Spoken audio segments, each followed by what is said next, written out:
How you doing, guys? I know it's been a while, but I'm doing once again doing the latest Battlbox. I was having some shipping issues related to moving and getting the address switched over, but I'm super stoked about being able to start once again getting these battle boxes and telling you guys what's in them, all the awesome stuff. You guys have seen the videos I've done before. You know all the kinds of cool stuff I've been getting out of these. Super excited to see this month's. So let's get into it. Today I have no exciting knife. I've got a boring box cutter. I actually get so much shit from Amazon that I just taped a magnet to this thing and slap it on my fridge so I always have something to grab there and don't have to use one of my nice pocket knives to get gummed up with tape. Because not even that they necessarily will dull after just cutting tape, which eventually it will, but they just get sticky residue and shit on it, and it's just easier to do this way because they're always right there. I always have a knife on me too, but alright, let's see what we got. I have to do this in order, you guys. Alright. As usual, I'm not going to look at the paper until afterwards. I want to try and guess what the theme is. So right off the bat, we got some kind of backpack. Let's see what this is. It looks like a Molly satchel that might also be functioning as a backpack. Let's see what we got. Oh, it looks like a hip pack. Waist pack, butt pack, whatever you want to call it, where this has some kidney pads right here, some Molly attachments, so you can attach it onto a bigger pack or also use it as a waist pack by yourself. Let's see what they call this thing. It's a combat medic bag, external pouches for tourniquets, tape. Alright, so right off the bat we got something that's at least called a medic's bag. Right on. Sturdy bag. And it is by Battletak. I don't know if you guys can see that label. Battletak Molly Medic Bag. Rescue Trauma Shears. These are great because they have this little plastic, or not plastic, but this little flat guide so that you can slip this under something like clothes or anything really. And then when you're cutting along, the bottom part of the scissors won't be stabbing into whatever's underneath it. So they're usually used for cutting clothing and things like that off of someone who's injured. So we're definitely seeing a medic first aid theme. It's also Battletak company. These are black and orange, matte black non-stick coating. Triage Marker, LED triage markers. So these look like little lights that you can use to mark anything. It doesn't have to be for medical triage. I think it would be interesting because I'd have to look up and see if this is a triage, this color system that they're using here, if this is something that's used by civilian EMTs and things like that, or military medics, both, neither, something like that. Because unless it's a pretty well-known system, which it very well might be, I just have no idea, then it's not necessarily going to be beneficial for you to put this on somebody because it might not mean anything to them. But then again, it might be very obvious and good way to mark triage. And also it can be used for marking a lot of other things. You wouldn't necessarily have to use that for medical stuff. This looks like emergency trauma dressing. So this is just like a bulky dressing kind of thing that they have in the IFAC, the individual first aid kit in the military. Shrink wrapped. I think it's supposed to be sterile. Yep, sterility guaranteed unless package is open. So it's a sterile bandage. Nothing crazy. You can wrap up a wound. It's not necessarily the gauze that you would put immediately on the wound, but it's something to wrap around it. Hold it on there. And you could put it right on the wound because it is sterile. TQ, this looks like a tourniquet pouch. Molly attachments on the back. Just cool brass buttons on there, not just plastic. This is a little pouch. It feels like it has something in it, so we're going to check it out.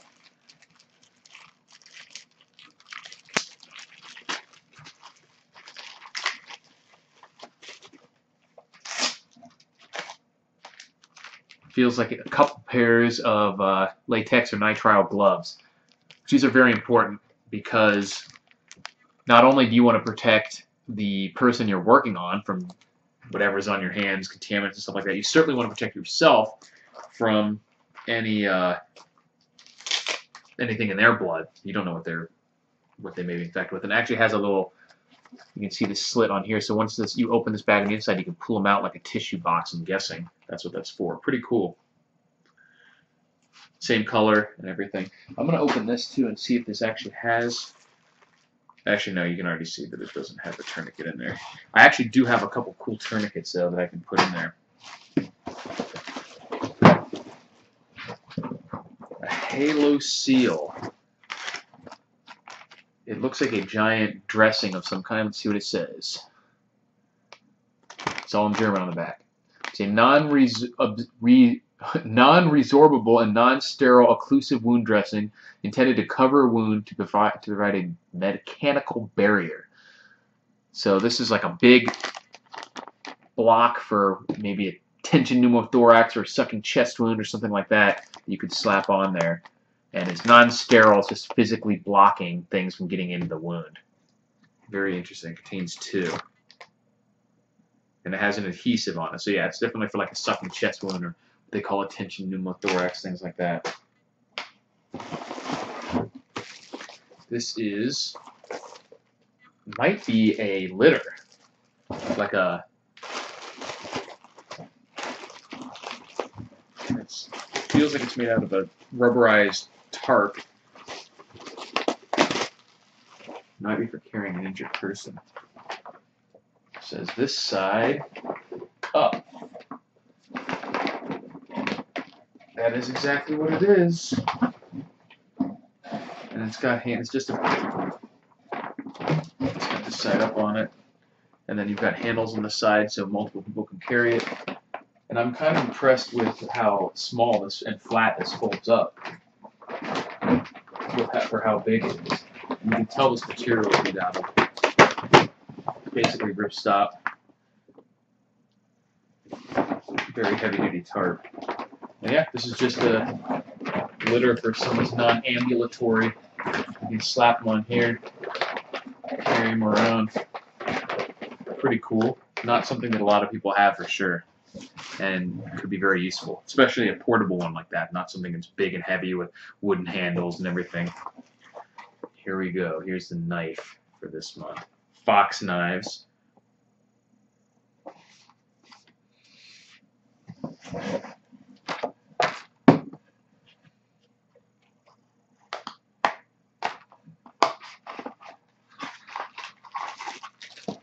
This looks like a really cool first responder type knife. It has on the back a clip of some kind. It looks like it's made to function with MOLLE straps. You can slip this up under it and you can screw that off if you want. That's for MOLLE attachments. And then on the front here, obviously this thing has a desiccant, which we don't need. And I'm not sure how this detaches. Maybe it just pulls out. Let's see. Yeah, it just pushes out at the bottom. And then we have, this thing is very rubberized here. It's actually like a sticky, almost soft rubber on this portion. Gives you some pretty good purchase. Got a big eyelet here, so you can clip it to a carabiner or something like that. I'm not sure if this is supposed to be, yeah, they've got a screwdriver on either side. You can see Phillips head, flat head, and it might also function as a release. It does. You've got like a bottle opener. Nice fat blade right there. Liner lock, obviously, you can see here. An aggressive serration. A broad, I think that's a clip point, right? I forget the names. Pretty cool. Definitely seems like a sturdy blade. So you could use it to pry and things if you need to. Very heavy. Got the little built-in screwdrivers. Good grip. I will say that the screwdriver, having the Phillips screwdriver right there, is a little bit uncomfortable if you're trying to push on it like a choil. But you don't need to. There is some jimping, as Nut Fancy's always talking about right there. And with his rubberized grip here, if you need to hold it sideways, it's not going to slip out of your hand. I don't know if that's not It's just plastic, so you wouldn't want to use it as like a hammer or something. But if in an emergency, you could use it certainly for self-defense or something like that. If you needed to strike with it, maybe even break a window. Not sure. It's cool. I like it. High visibility orange. Good knife. So yeah, that was this month's Battlbox, guys. Definitely the first responder. Let's see what it says. The sitrep is a TAC-evac. The day after the deadliest mass shooting in recent history took place in Las Vegas, Nevada, which is where I am right now. I was in Nevada, or in Las Vegas when that happened, if you guys have seen my videos on it. It says, on October 2017, we began putting together this box, a purpose to inspire individuals to travel with, daily carry, or at least close by. Small, robust medic kit that can save lives in a mass casualty or active shooter scene. Some survival training can be fun. This subject is not one you hope to encounter, but is the very reason why we prepare. Yep. Yeah, expensive. Medical gear is expensive. So, yeah, especially a lot of the stuff like the gauze pads and the actual medicine and sterile medical equipment, that stuff is very expensive.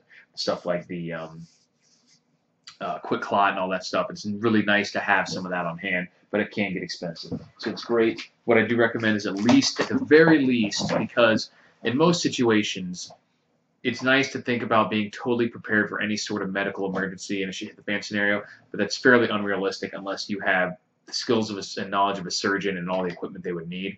It's best to just be prepared to be able to stabilize someone and be able to get them to the actual emergency services if they are available. And then if they're not, then you can go from there. But that ability will be useful in everyday life and any shit-hit-the-fan scenario. Even if there's no emergency services to get them to, the ability to stabilize and take care of them on the spot, you're going to have to do that regardless. So things like tourniquets, things like sterile dressing like this, basic knife and gloves, and just some really basic stuff like that. Maybe the scissors, the litter here and all that stuff. That's useful because that is useful in any sort of medical emergency, regardless of what you're in a shit-the-fan or a regular scenario.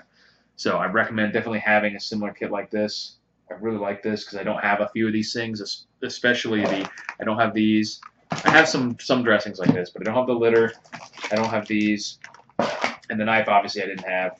And the bag is useful because right now I just have I keep most of my emergency kit in my car, and I just have it in like a little Tupperware right now. So I'm definitely going to be using this bag. That's it, guys. That is this month's Battlbox. Definitely check them out. BATTLBOX. There's no E on it. And they have awesome boxes like this every month. I'm constantly impressed with the stuff that they're putting out, especially the knives and other pieces of gear like that. And I'm constantly looking forward to it. I always get a lot of stuff that I really enjoy having and don't have, but would never really think of. So definitely worth it. Check it out, guys. Thanks for watching.